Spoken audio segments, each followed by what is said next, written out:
जय माँ काली।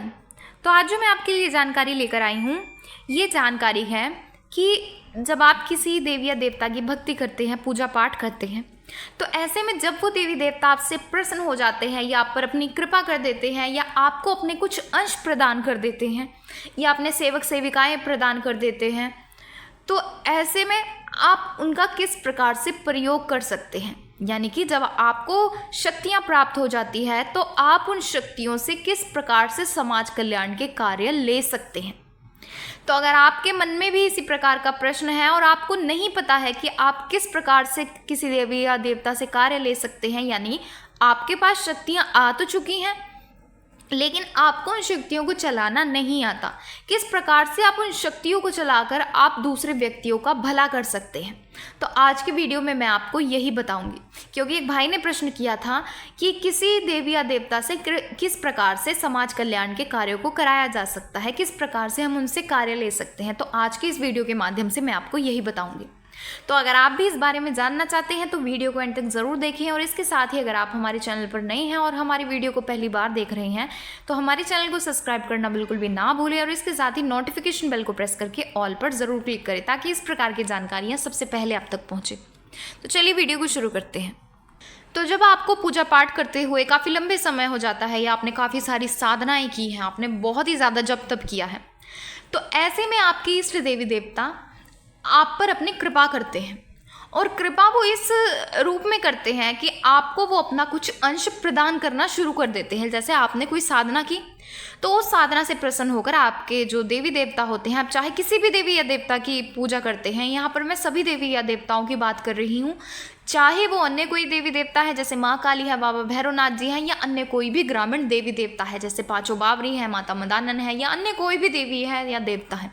आज मैं उन सभी के बारे में बात कर रही हूँ कि आप किस प्रकार से उनके माध्यम से आप समाज कल्याण के कार्यों को कर सकते हैं। तो जब आपके इष्ट देवी देवता आपसे प्रसन्न होते हैं तो आप पर वो अपनी कृपा करते हैं और उनकी कृपा कई बार तो वो अपने कुछ अंश आपको देते हैं, कई बार अपने वो सेवक सेविकाएं आपको दे देते हैं जो अदृश्य रूप से कार्य करते हैं। और कई बार तो जब आपके ऊपर सवारी आ जाती है तब तो आपको बड़ी ही सरलता से ये पता चल जाता है कि आपके पास कोई शक्ति आई है। लेकिन ऐसा ज़रूरी नहीं है कि आपके ऊपर कोई सवारी आ रही है, कोई शक्ति आपके शरीर पर आकर खेल रही है तभी आप ये समझें कि आपके पास कोई शक्ति है। और इसके विपरीत अगर आपके ऊपर सवारी नहीं आ रही है तो तब भी आपके पास शक्तियाँ होती हैं और वो शक्तियाँ अदृश्य रूप से कार्य करती हैं। यानी कि ज़रूरी नहीं कि जो व्यक्ति खेल रहा है, जिस व्यक्ति के ऊपर सवारी आ रही है, उस व्यक्ति के पास ही शक्तियाँ हैं। जो व्यक्ति पूर्ण श्रद्धा और भाव के साथ, पूरी विश्वास के अपने इष्ट देवी या देवता की पूजा पाठ करता है, उनके देवी देवता भी उनके ऊपर कृपा करते हैं।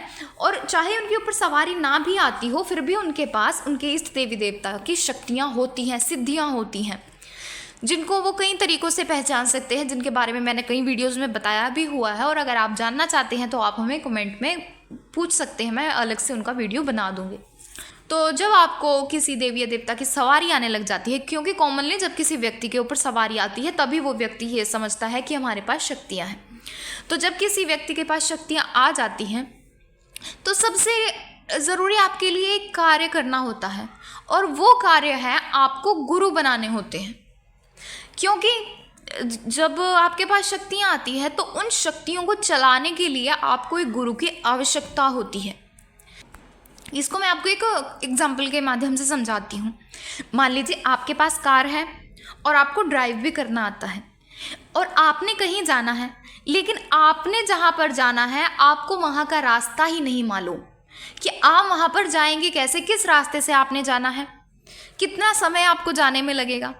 तो इसी तरीके से होता है कि आपके पास शक्तियाँ आ तो चुकी हैं, आपके ऊपर सवारी भी आ रही है, लेकिन आपको यही नहीं पता कि आपको कार्य करना कैसे है। तो उस कार्य को करने का जो काम होता है वो आपके गुरु करते हैं। यानी कि गुरु आपको रास्ता दिखाते हैं कि आपने किस रास्ते पर चलकर आपने किस कार्य को करना है, आप किस तरीके से किसी कार्य को करेंगे।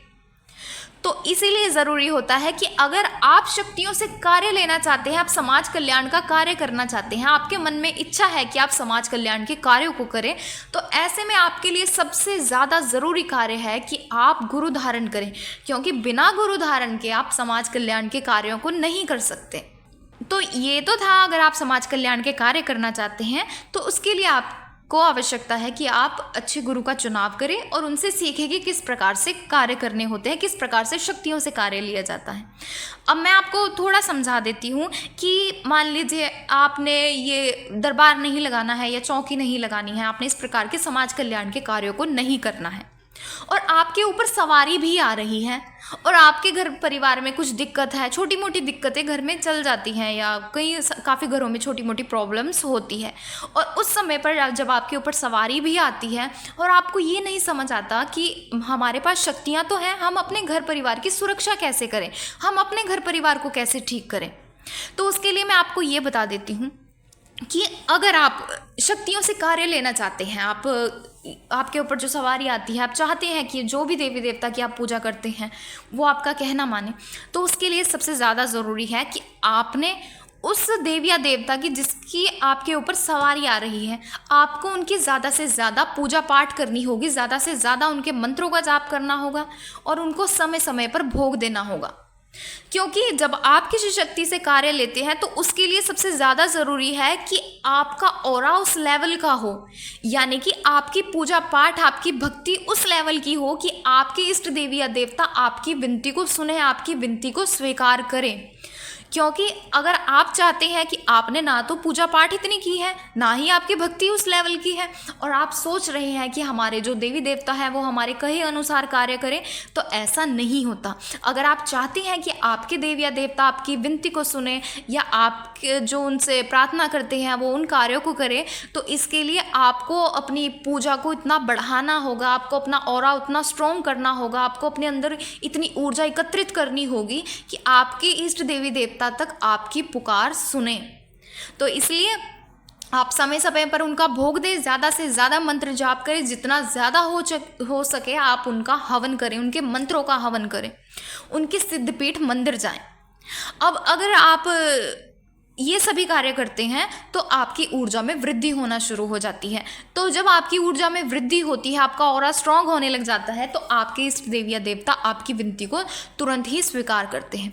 तो ऐसे में आप उन शक्तियों से कार्य इस प्रकार से ले सकते हैं कि मान लीजिए अगर आपके घर परिवार में किसी व्यक्ति को कोई शारीरिक कष्ट है, तो ऐसे में आप उन शक्तियों के माध्यम से आप झाड़ा लगा सकते हैं। यानी कि आप जिस भी व्यक्ति को आप झाड़ा लगाना चाहते हैं, आप हाथ जोड़कर प्रार्थना करें।